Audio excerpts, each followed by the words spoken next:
Il y a une citation de Bill Gates que j'adore vraiment. Bill Gates dit « J'ai un ami à Harvard, il a réussi à tous ses examens. Vraiment, le beau gosse, il réussit à tous ses examens, premier de la classe, genre idéal. » Bill Gates dit « Moi, j'ai échoué à des examens, quoi, 1 sur 2. D'ailleurs, il n'a même pas sa licence, le mec. » Et Bill Gates s'enchaîne en disant « Bah, mon ami, il est ingénieur chez Microsoft. » Et voilà la morale de l'histoire, c'est que l'échec est un diplôme. Et que si vous n'avez pas ce diplôme, ne créez jamais une boîte. Parce que vous pouvez être major de l'X, vous pouvez être le meilleur des meilleurs qui n'a jamais échoué. Si vous n'avez pas le diplôme de l'échec, la création d'entreprise n'est pas faite pour vous. Et vous allez éventuellement passer ce diplôme sur le tas, en créant la boîte, mais votre background en tout cas ne suffira pas à faire tourner la boîte. Je ne connais aucun premier de la classe qui ait créé une entreprise nouvelle, disruptive, qui ait fonctionné, quoi. À chaque fois, ce sont des gens qui ont dû faire face à des échecs profonds.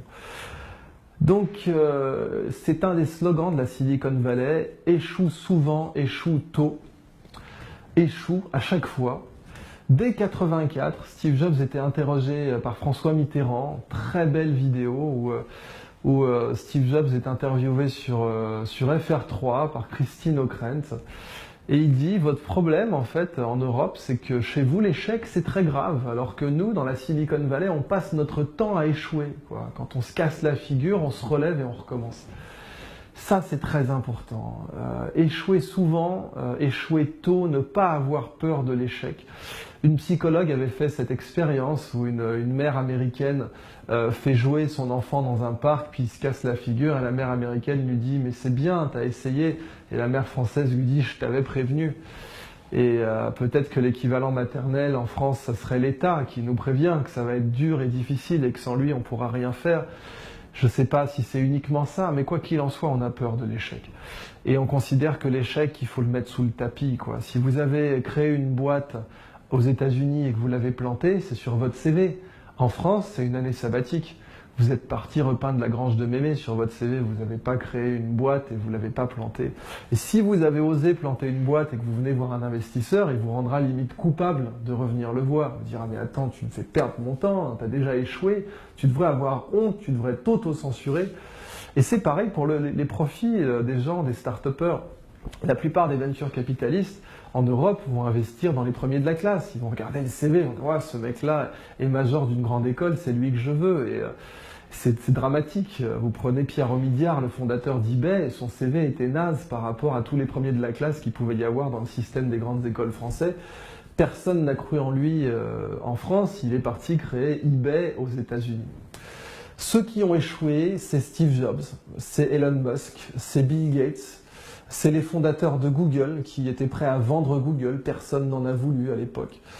Et vraiment, cette idée que l'échec rend plus fort, elle est pérenne aux États-Unis. Elle était présente en France du temps un peu de l'esprit Jules Verne, mais on l'a perdue, probablement avec les 2 guerres mondiales qui nous ont un peu comment dire, rendu pessimistes et fait perdre notre confiance en nous. Mais voilà, la culture qu'on retrouve dans la Silicon Valley et dans ces zones à forte intensité entrepreneuriale, c'est que l'échec est un diplôme et qu'il nous rend plus forts. Et pour moi, un des meilleurs cas, c'est l'histoire d'Airbnb à l'heure actuelle. Airbnb, donc des gens qui sous-louaient un matelas pneumatique, un airbed, dans leur appartement à San Francisco, parce que San Francisco est une ville de congrès et que plusieurs fois par an, on ne trouve pas une traître chambre d'hôtel dans la ville. Eux se disent, bon, on va louer ce matelas pneumatique, et comme le matelas pneumatique, c'est le degré zéro du confort, on va aussi partager les œufs et le bacon, on n'est pas des bêtes. Et ça s'appelle Airbed and Breakfast, ça marche entre amis. Mais ensuite, ils vont voir des venture capitalistes, et là, ça se corse, parce que c'est complètement ridicule comme idée. Des inconnus vont venir vivre chez vous. Un investisseur, chez lui, c'est un penthouse de dernier étage avec une clé séparée pour l'ascenseur. Il se voit mal la laisser à des inconnus.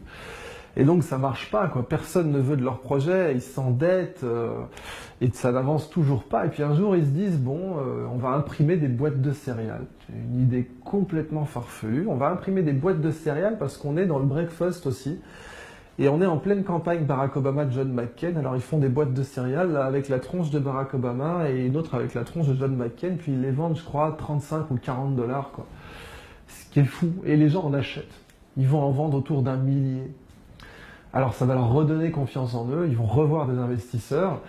Alors on a une super idée, vous allez laisser vos clés à des inconnus. Bon, investisseurs, excusez-moi, mais bon, si vous n'avez pas d'autre argument à faire valoir, la porte c'est par là. Alors, si, on a un autre argument à faire valoir, on a fait des boîtes de céréales. Hein, quoi, vous vous foutez de moi? Si, regardez, mais ça me dit quelque chose, je les ai vus dans le San Francisco Chronicle. Vous en avez vendu combien de ces boîtes? Ah, 1000. Ah, brave petit, vous avez dû faire 1000 dollars de marge, un truc comme ça. Non, on a fait 40 000. Vous vous foutez de moi? Si, je vous assure, regardez les reçus fiscaux, regardez les bons de commande, on en a vendu 40 dollars pièce. Alors là, l'investisseur se pose, réfléchit 5 minutes, sort son chéquier et prononce une parole historique. Écoutez les gars, votre projet, j'y crois pas du tout. Par contre, si vous êtes prêts à vendre 40 dollars des boîtes de céréales qu'en valent 2,50, j'investis. Et c'est comme ça qu'Airbnb est allé sur orbite. Plein de gens essayaient de faire comme eux, mais eux sont ceux qui sont prêts à aller, qui ont été prêts à aller jusqu'au bout, à accumuler des tonnes et des tonnes et des tonnes d'échecs sans se considérer coupables. Et ils diront, il faut savoir être un céréal entrepreneur. Parce que vous êtes un céréal entrepreneur quand vous êtes prêt à imprimer des boîtes de céréales pour financer votre projet. Quand l'échec ne vous fait pas peur, quand vous n'êtes pas avec votre bonnet d'âne, quand vous avez complètement, vous vous êtes décomplexé de l'échec et que quand quelqu'un vous dit « Ah, tu devrais avoir honte de revenir après un échec », vous lui dites « Et alors ?» L'échec est un diplôme.